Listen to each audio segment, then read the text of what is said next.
नमस्कार दोस्तों, स्वागत है आप सबका एक और नई वीडियो में। तो आज हम बात करने वाले हैं कि आखिर उत्तर प्रदेश के अंदर बीजेपी इतनी बुरी तरीके से क्यों हारी, क्या वजह रहा कि इन कारणों की वजह से बीजेपी आधे से ज्यादा अपनी सीटें गंवा दी और अखिलेश यादव आज के टाइम में पूरे भारत के अंदर सबसे बेहतरीन और काबिल नेता बनकर उभर आए, वो भी उत्तर प्रदेश की वजह से। किन कारणों की वजह से बीजेपी इतनी सीटें हारी? अगर चैनल पे पहली बार है तो चैनल को सब्सक्राइब कीजिएगा। तो चलिए हम बात करते हैं आखिर क्या वजह रहा जिसकी वजह से बीजेपी इतनी सीटें हारी। तो सबसे पहला कारण था गलत कैंडिडेट का चुनाव करना। यानी बीजेपी जो थी, जब पहला अपना कैंडिडेट, पहले फेज का कैंडिडेट जब अनाउंस की, लोगों को बताया कि भैया ये क्या कहते हैं, सांसद यानी एमपी का टिकट मिलेगा, ये लोग प्रत्याशी होंगे, वहीं से लोगों ने, जो मंडल के अध्यक्ष थे, जिला अध्यक्ष थे, जो भी लोग थे, सबने विरोध करना शुरू कर दिया। लेकिन बीजेपी के शीर्ष नेता लोगों ने एक भी उन लोगों की बात नहीं सुना और जिसका नतीजा ये रहा कि इतने ज्यादा सीटें उन्होंने गंवा दी।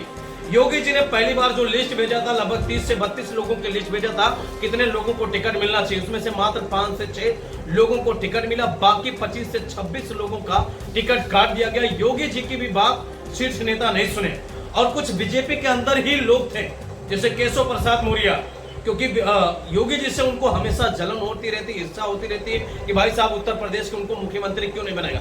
ये जलन, ये कसक केशव प्रसाद मौर्य के अंदर हमेशा बनी रही और जिसका नतीजा ये रहा कि आज इतनी बुरी तरीके से हारी। तो वो भी कारण है, क्या कहते हैं, वो भी केशव प्रसाद मौर्य का सबसे बड़ा रोल जाता है। कौशाम्बी की सीट नहीं बचा पाए, जो कि बजगल के कौशाम्बी के रहने वाले, लेकिन कौशाम्बी सीट हार जाते हैं, बीजेपी हार जाती है। वो आखिर कारण क्या है?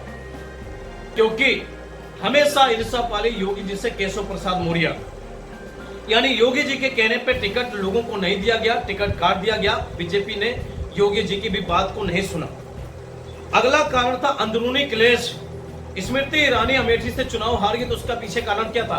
क्योंकि स्मृति ईरानी को हराने का सबसे बड़ा जो कारण था, वही अमेठी के लोग ही थे।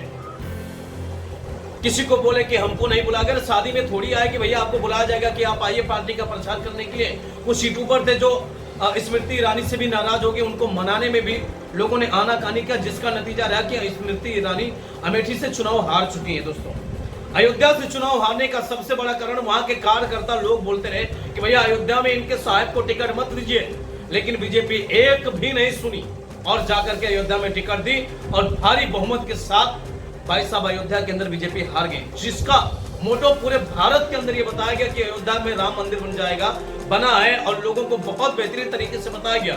लेकिन वहीं से चुनाव हारने का सबसे बड़ा कारण है क्योंकि नीचे कार्यकर्ता लोगों की बात नहीं सुनना और ऊपर शीर्ष नेताओं को यह आश्वासन देना कि भाई साहब आप टेंशन फ्री रहिए, उत्तर प्रदेश की आप चिंता करना छोड़ दीजिए, अलग स्टेट की चिंता कीजिए। यहाँ के 70 सीटें यहाँ पे जीतने वाले हैं। जो उत्तर प्रदेश के शीर्ष नेता लोग थे, जो कोर कमेटी के लोग थे, जो चुनाव का सारा कारभार संभालते थे, वो लोग क्या कहते हैं, मोदी को हो गए, अमित शाह जी को हो गए, योगी जी को भी आश्वासन दिया कि आप चिंता मत कीजिए, 70 के 70 सीटें यहाँ जीगी। और बीजेपी भी पूरी तरीके से संतुष्ट हो गई कि ये लोग अगर कह रहा तो सही है। और यही सबसे बड़ी गलती की मोदी जी ने और योगी जी ने और अमित शाह ने।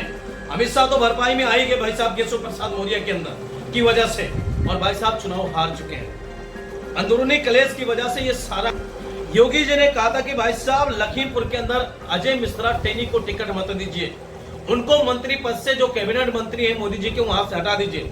लेकिन उनकी एक बात नहीं सुने और जाकर के चाहे शाहजहांपुर हो, चाहे क्या कहते हैं लखीमपुर में हो, चुनाव हार चुकी बीजेपी। योगी जी कहते रहे लेकिन योगी जी की भी बात नहीं सुने, ना मोदी सुने, ना भाई साहब अमित शाह ने सुना, और जिसका नतीजा आप देख सकते हैं, वहां से चुनाव हार गए भाई साहब। और अगला सबसे बड़ा जो कारण था, नौजवान लोग जो पढ़ाई लिखाई करने वाले थे, वो पेपर लीक के मामले को लेकर बेहद नाराज थे। हर बात सही मोदी जी से, सही बात है, लेकिन पेपर लीक पे ना डेट बताया गया लोगों को।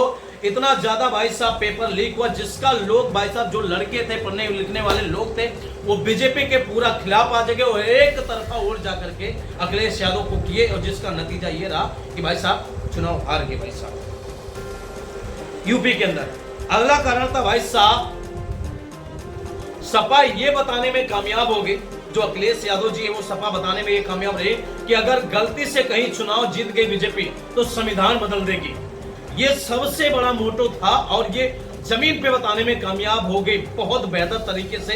भाई साहब अखिलेश यादव ने बहुत अच्छे तरीके से डील किया और मोदी योगी जो चाणक्य कहा जाते थे अमित शाह, उनकी भी चलने नहीं दिया और बंदे ने सही कैंडिडेट उतारा और जिसका नतीजा रहा कि भाई साहब अखिलेश यादव इतनी ज्यादा सीटें ला करके उत्तर प्रदेश के अंदर पूरे भारत के अंदर एक बहुत बड़ा मुकाम रच दिया। भाई साहब आज विपक्ष का अगर सबसे बड़ा कोई नेता तो भाई साहब वो अखिलेश यादव है।